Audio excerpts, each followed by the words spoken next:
Imagine this, you're sitting across from one of Hollywood's brightest stars, the spotlight's on, and the conversation takes an unexpected turn. What do? You've got to keep up, right? Stay with us, because this chat goes places you won't believe. This type of hook instantly sets the stage for something exciting and unexpected, making viewers curious about what's coming next. Yeah, did you ever do any modeling by any chance? She asked, her voice laced with curiosity. It wasn't just a casual question, there was a spark of admiration in her tone. Yeah, he replied nonchalantly, a slight smile playing at the corners of his lips, as if the thought of his past modeling career was still something he carried with pride. Did you ever walk the runway, those huge stages? She pressed on, her eyes lighting up with excitement. The glamour of fashion shows and the dazzling catwalks were something she couldn't help but imagine. Oh right, yes, I bet you did, she continued, now nodding confidently as though she already knew the answer. Yeah, he confirmed, clearly enjoying the exchange. His voice held a note of both nostalgia and amusement, as if recalling the chaotic energy of fashion weeks. His modeling career wasn't just a fleeting phase. He had worked with some of the biggest names in the industry, walking the runways of high-profile events such as New York Fashion Week, Paris Fashion Week, and Milan Fashion Week. In fact, many top designers, including Giorgio Armani, Versace, and Ralph Lauren, had showcased their collections with him striding confidently down the runway. His experience was something only a select few in the world could claim, taking part in global events that captivated millions. Normally, I can speak pretty easily, but not today, he admitted with a sheepish grin. It was as though his usual charm had been slightly overshadowed by the heat of the moment, or the heat of the room, perhaps. I'm having a bit of a hard time tonight. Don't know why. It's kinda hot in here. I'm feeling a little off. Is it warm in here? He glanced toward her, a subtle glimmer of discomfort in his eyes. A professional model, used to cameras, bright lights, and fast-paced environments, but tonight the small studio's heat was getting to him. The very room he was sitting in, with its hot lights and pressure of the conversation, made him feel more human than ever. Well, you're wearing that, she teased, her words light-hearted and aimed to break the tension. The room erupted in laughter, everyone enjoying the banter. Well, I guess I deserved that, he said, chuckling, shifting in his seat as he adjusted himself. So, David Letterman didn't really know how to handle Aishwarya Rai's spiciness. Now he trailed off, leaning in slightly, clearly intrigued by the subject. He wanted to keep the conversation going, to peel back the layers of the international star sitting across from him. I'm right, aren't I? Globally, you're a massive star, right? His voice was full of admiration, his words sincere. Aishwarya Rai Bachchan, whose modeling career had transformed into an acting career in Bollywood, was nothing short of iconic. You could go anywhere on this planet, and it's like, they all feel something when they see you, he added, his voice filled with awe. And it was true, Aishwarya Rai's global stardom was undeniable. As of recent reports, she had been named by Forbes as one of the highest-paid actresses in the world, having consistently ranked on the top of the list in the early 2000s. Her work not only in Bollywood, but also in international cinema, had solidified her position as a cross-cultural icon. With over 30 films to her name and a career spanning over 2 decades, she was one of the first to truly break the barrier between Bollywood and Hollywood. In 2004, Aishwarya was even crowned Miss World, a title that catapulted her into international fame. From her debut in films to her iconic role in Devdas and later in The Pink Panther 2, Aishwarya's influence stretched beyond just acting. Her face became synonymous with grace, beauty, and power, both on and off screen. At one point, she was ranked among the top 100 most influential people in the world by Time magazine, reflecting not just her influence in entertainment, but also her presence as a global ambassador of Indian cinema. Everywhere I go, people have this indescribable reaction when they see her. It's like the world stops for a second, he continued, his voice soft but full of admiration. From the streets of Mumbai to the beaches of Cannes, they all recognize you, and there's just something magnetic about you, he said, almost breathless with the thought of it. Aishwarya Rai's star power went far beyond her acting. She had been the face of international brands such as L'Oreal and Longines for years. Her appeal wasn't just rooted in her appearance, but in the sheer force of her personality, a blend of poise, intelligence, and grace. From walking the red carpet at prestigious events like the Cannes Film Festival to being a constant fixture in the media, Aishwarya Rai epitomized global glamour. People from all walks of life, whether in Europe, Asia, or the Americas, knew her name, and the mere mention of her often sparked awe. It wasn't just about beauty.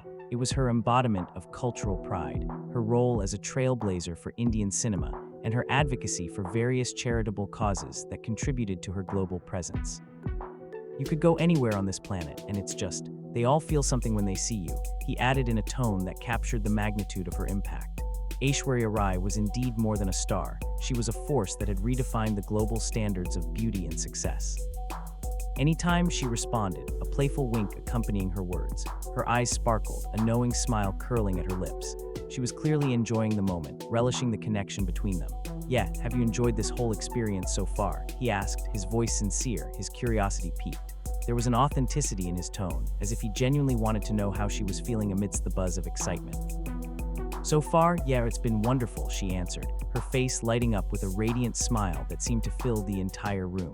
There was something about her presence, an energy that was infectious, making everyone feel like they were part of something special. "Yeah, good, but how much more?" he asked, his voice filled with playful intrigue, eyes twinkling mischievously. The way he spoke suggested a hint of cheeky curiosity, as if teasing her about what was yet to come. The audience responded with a delighted chuckle, clearly enjoying the back-and-forth banter between the two of them. "Well, yeah, there's a little more," she teased, her tone light and breezy, leaving the audience hanging on to her every word. She was clearly in her element, enjoying the playful exchange, her confidence growing with every laugh that filled the room.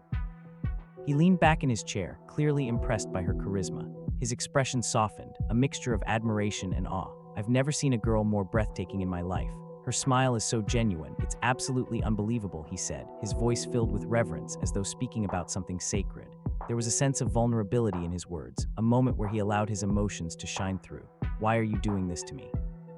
he asked, his eyes widening in mock disbelief as the audience erupted into cheers. The moment felt like it had a life of its own, with laughter echoing in the background, amplifying the magic of what was unfolding before them. Just then, a voice from across the room cut through the moment. "Hey Norm, how you doing?" The familiar voice belonged to none other than the comedic legend, whose presence instantly lightened the mood. "Listen man, I'm just a fat old man, but when I sit next to such an image, I can't even. I'm speechless," Norm said, his face flushed with emotion. There was no denying the genuine effect she had on him. His words, though self-deprecating, were a testament to the profound impact of her beauty and charm. "Sorry, when did you become an old Southern colonel?" she joked, her laughter ringing out like music, filling the room with warmth. Her wit was sharp, and her ability to effortlessly make everyone laugh only added to her allure. "I like this lineup though," she continued, a playful smirk tugging at her lips. "We should take this on the road. What do you think?" she said, her words dripping with humor and mischief. She was always ready to turn a moment into something fun, something spontaneous. The idea of taking this act on the road seemed both absurd and utterly perfect in its own right. "Yeah, I was thinking the same thing," he replied, sharing in the absurdity of it all. Both of them laughed together, enjoying the ridiculousness of the suggestion. It was a light-hearted moment, a playful exchange that captured the essence of their connection, two individuals at ease with each other, effortlessly weaving humor into their conversation. The audience joined in, the atmosphere electric, as they marveled at the chemistry between the two. "Would you guys want to hit the road and take this act around town?" she asked, leaning back in her chair with a playful grin, the lightness of the moment sparkling in her eyes.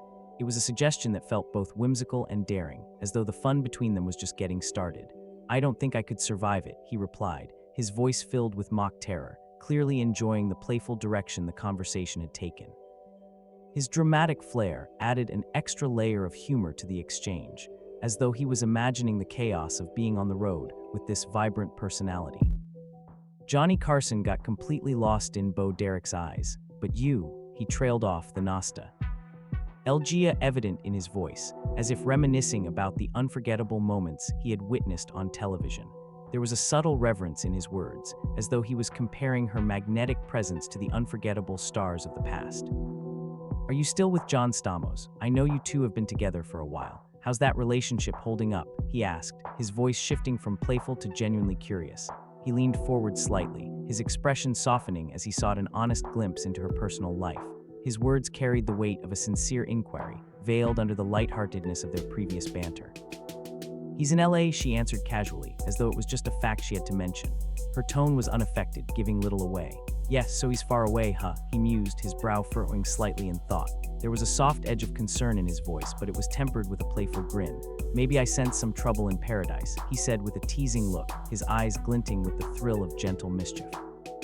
His playful jab was designed to tease, but there was no malice in his tone, just a fun, light-hearted exchange between two people enjoying a moment of camaraderie. Maybe he's not paying enough attention, he added with a laugh, his comment stirring another round of chuckles from the audience. The banter was infectious, making it clear that their playful dynamic was a hit with everyone watching. "What's going on? Is he not around much? You know, when the cat's away," he joked, letting the words hang in the air. The room erupted in laughter at the familiar idiom, the audience connecting with the playful tension between the two. It was a moment of shared humor, where even the possibility of mischief felt light and innocent. "It's petrifying," she admitted with a slight shift in her tone, her voice now tinged with honesty. "The first time I was there, doing Jay Leno, it was such a big deal," she confessed, a nervous edge creeping into her voice. It was a rare moment of vulnerability, where the walls of celebrity poise dropped for just a second. Backstage, pacing up and down, feeling a little nervous. "You're surrounded by A-list people." "It's just daunting," she continued, her words reflecting the human side of fame, those first moments of stepping into the limelight, unsure and overwhelmed. Her confession added depth to her character, revealing the complexities that came with being in the public eye. "And there's Cameron Diaz, wearing this incredible gold lame dress, no bra, just..." She trailed off, her words fading as a blush crept up her neck. She glanced away for a moment, the memory clearly still vivid in her mind. The situation she was describing was so surreal, so out of her ordinary experience, that even now, years later, it seemed to catch her off guard. Her voice softened, the slight blush on her cheeks betraying the personal nature of the moment. The audience, sensing her discomfort, responded with gentle laughter, creating a warm atmosphere that allowed her to share the story freely. It was a moment where the glamour of the showbiz world collided with the authentic human experience of nerves and self-awareness. The discussion in the hallway was whether we'd get a glimpse of her. "Well, you know," she said, her voice dripping with playful humor, as though recalling a moment too entertaining to pass up. "It's hard to perform stand-up when you're distracted by that," she added with a mischievous grin, the energy in her voice contagious. The audience erupted in laughter, clearly enjoying the behind-the-scenes glimpse of the entertainment industry's more chaotic moments. She had a way of weaving these real, relatable stories into her performances, effortlessly blending humor with candid anecdotes. Conan O'Brien got a little too excited when Nina Dobrev showed him her yoga move. She added with a sly wink, her eyes twinkling with the kind of humor that kept the room alive with laughter. She was the kind of performer who could take any situation, no matter how awkward, and turn it into pure comedy gold. The audience's reaction was immediate, a burst of laughter that filled the room, and the connection between her and the crowd deepened in that moment. "I want to see you do this yoga move, but I have to take off my shoes first," she said playfully, turning the conversation into something physical, flirtatious even.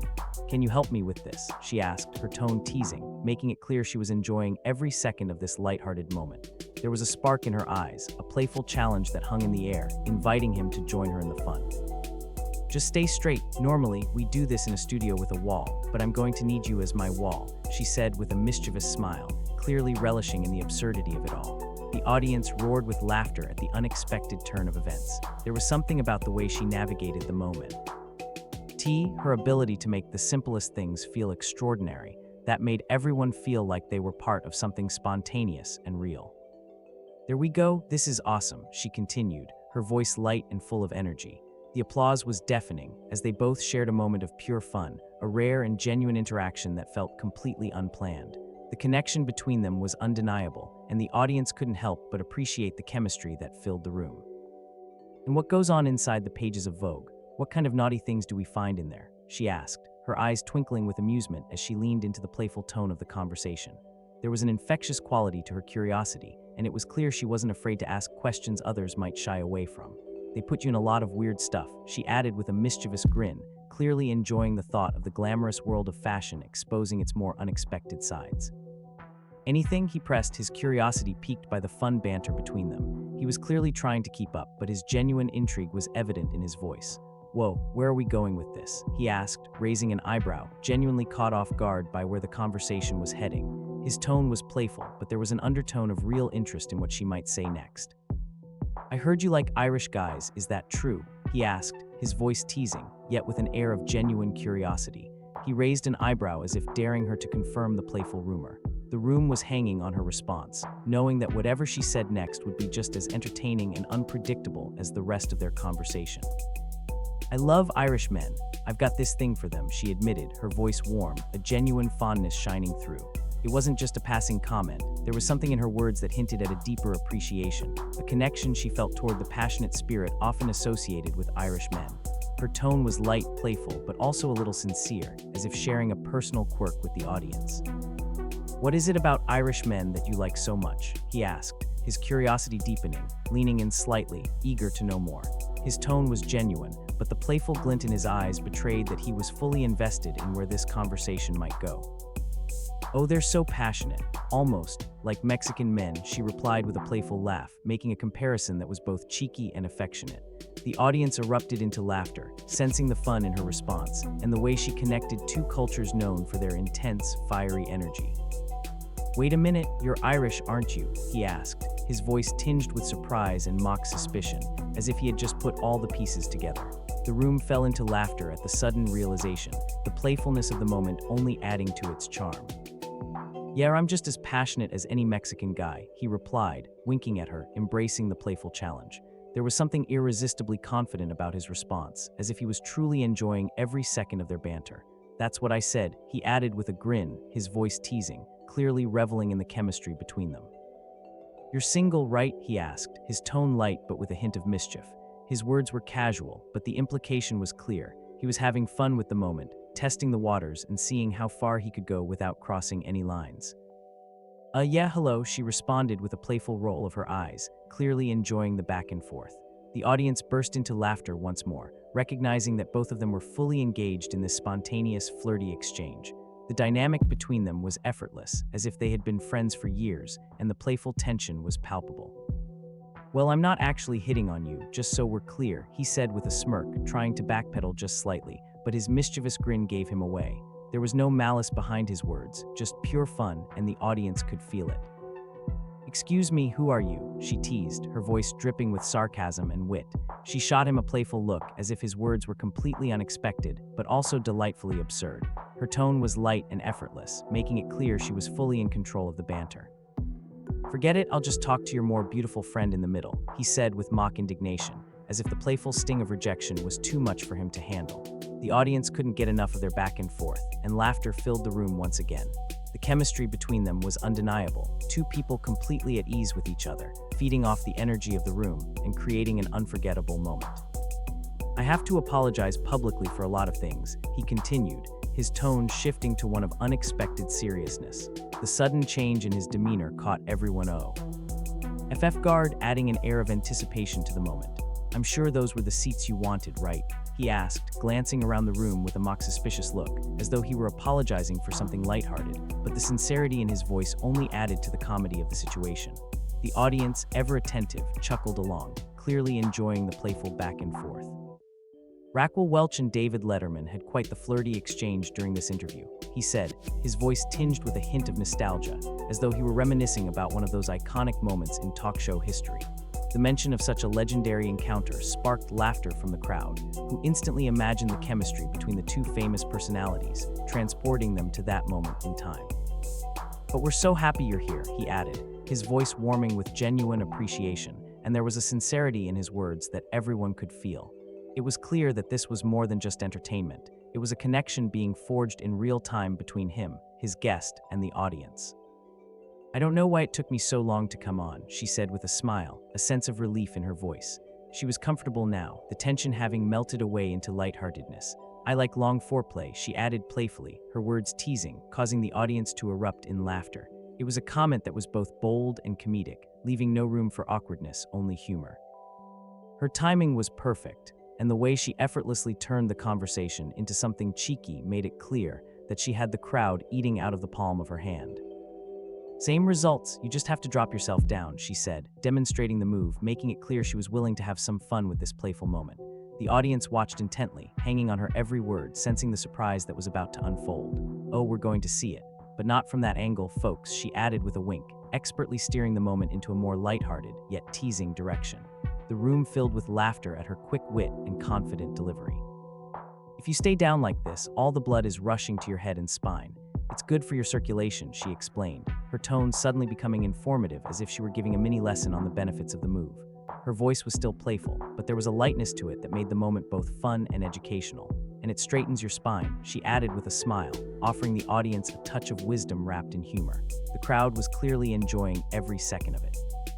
"It also takes the wrinkles out of your shorts," she said with a flourish, delivering the punchline flawlessly. The room roared with laughter once again, the simple, relatable humor of the comment connecting with everyone. It was a moment of pure comedic timing, a reminder that the best humor often comes from the most unexpected places. "Well, how does a director convince an actress to be naked in a TV movie?" he asked, his tone genuinely curious, as if trying to figure out the magic behind one of Hollywood's more risque moments. His question was blunt, yet there was an honesty to it that couldn't help but pique interest. She didn't miss a beat.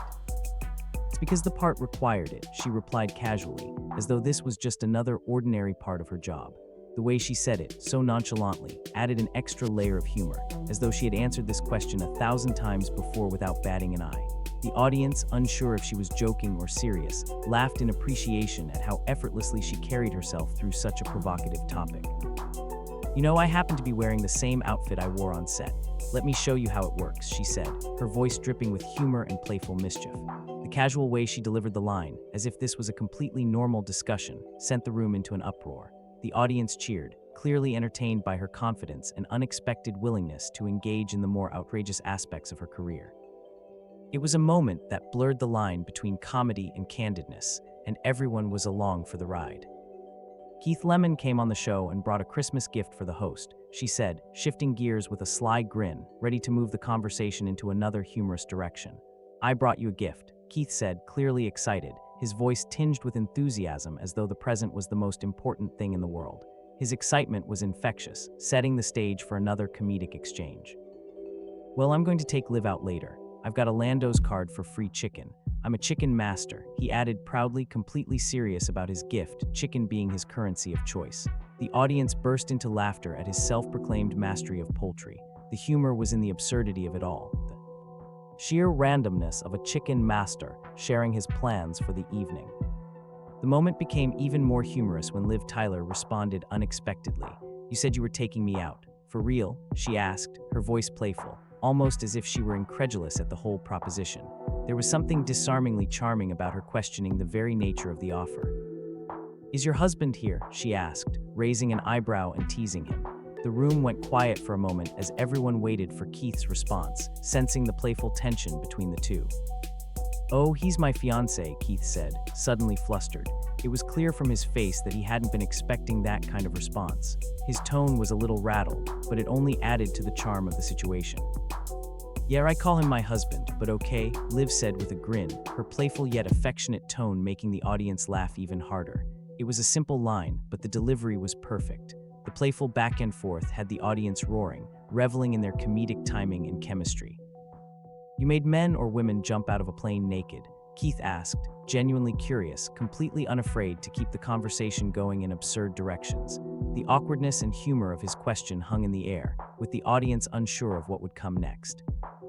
"That was the man who did it. You could see the little blur," Liv explained, speaking with an almost clinical tone, which only made the situation even funnier. She casually dropped this line, as though it was a regular part of her job, and the audience chuckled at how easily she seemed to address such bizarre moments. "Why was it a little blur?"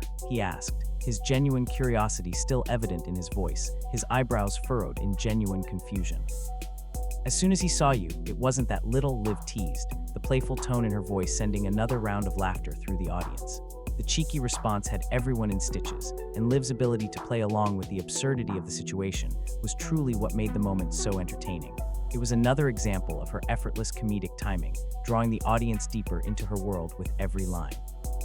The banter continued to flow, and the energy in the room only heightened. The chemistry between Liv, Keith, and the rest of the audience created a lively, engaging atmosphere where even the most outrageous topics felt like natural conversation. It was a moment of pure fun, unpredictable, witty, and thoroughly enjoyable. Aside from that, Chris Rock literally couldn't stop flirting with her the entire interview, he added, clearly amused by the memory. His tone carried an element of disbelief, as if he couldn't quite believe how much Chris had let his guard down. "Forget it. Don't watch my movie," Chris said with a wink, his voice dripping with sarcasm. The audience roared with laughter, fully appreciating the playful jab. It was clear from the chemistry between Chris and his guest that this was a moment of pure comedy, the kind that made everything feel lighthearted and real. "You want to make gumbo?" Chris asked, his tone playful and full of curiosity. He was notorious for getting into absurd conversations, and this was no exception. "Yeah, I don't know what that is," she replied with a laugh, not even trying to hide the confusion in her voice. The audience chuckled at her candid response, appreciating how she effortlessly kept the tone light and humorous. "You'll never have to cook for me," Chris said, causing the audience to laugh even more. His words, a mix of joke and compliment, were just the right amount of charming and absurd, and the laughter that followed only strengthened the easygoing vibe of the conversation. The banter between the two was natural, and the room was clearly enjoying every moment of it. Then Borat stepped in, and as expected, his humor was just as inappropriate as it was cringeworthy. "It looks like Melanie might be up for it, because she seems to be responding in a way," he said, his tone completely offbeat, veering dangerously close to the edge. The audience gasped and laughed at the same time, unsure whether to laugh at the awkwardness or cringe at his blatant disregard for decorum. Borat's unique blend of absurdity and awkwardness had the audience captivated. "Would you like to make a toilet?" he asked, his words so absurd that it was hard to tell if he was joking or seriously asking. The audience was caught in that moment of shock, laughter bubbling up uncontrollably as they processed just how far Borat was willing to go. "I feel like I haven't been here in a long time. Did you miss me?" Borat said with a sly smile, leaning into the moment. His playful, somewhat unsettling charm was still working, and he knew exactly how to draw the audience in. "Yes, I missed you a lot," she replied warmly, her voice a perfect balance of genuine affection and playful sarcasm. It was clear she was enjoying the absurdity. "Love it all." "I love you," Borat declared, his tone overly dramatic, clearly trying to create an exaggerated emotional moment. The audience chuckled at the sincerity of his tone, mixed with the ridiculousness of the statement. "Don't be creepy," she responded, her voice teasing, as though playfully scolding him for being too much. The audience erupted in laughter, loving the way she was able to balance Borat's outrageousness with her own witty charm. "It's dangerous to be a stripper. I thought it was just fun and games, but no," she said, a playful tone in her voice, clearly enjoying the chance to poke fun at the absurdity of the subject. The audience laughed along, fully appreciating the humor she was weaving into her stories. "That's why I gave it up," she added, causing another round of laughter. Her ability to turn an unusual topic into a relatable and funny story was clearly hitting all the right notes with the crowd. Conan O'Brien couldn't help but fumble around a bit when Selma walked on stage. "What is that dress made of? It's very sexy," he said, clearly flustered, his words coming out a bit faster than he intended. The nervousness in his voice was endearing, showing just how much he was affected by her presence. His words, though awkward, came from a place of admiration. "Thank you, Delana," she replied, her voice calm and composed, effortlessly deflecting his compliment with grace. She was confident, cool under pressure, and that only made her more compelling. "I'm so sorry," Conan said quickly, trying to recover from his verbal misstep, his face turning slightly red as the audience laughed at the interaction. "Maybe I should do it," he added, laughing at himself, trying to steer the conversation back into familiar waters. The audience could sense his self-awareness, and it only made the moment even more endearing. "I did want to be a zoologist," he admitted with a smile, sharing a nugget of personal history that wasn't just funny but oddly relatable. "I wanted to study animal behavior all my life," he added, causing more laughter to erupt. His admission was so unexpected that it felt like a window into a side of him the audience rarely saw.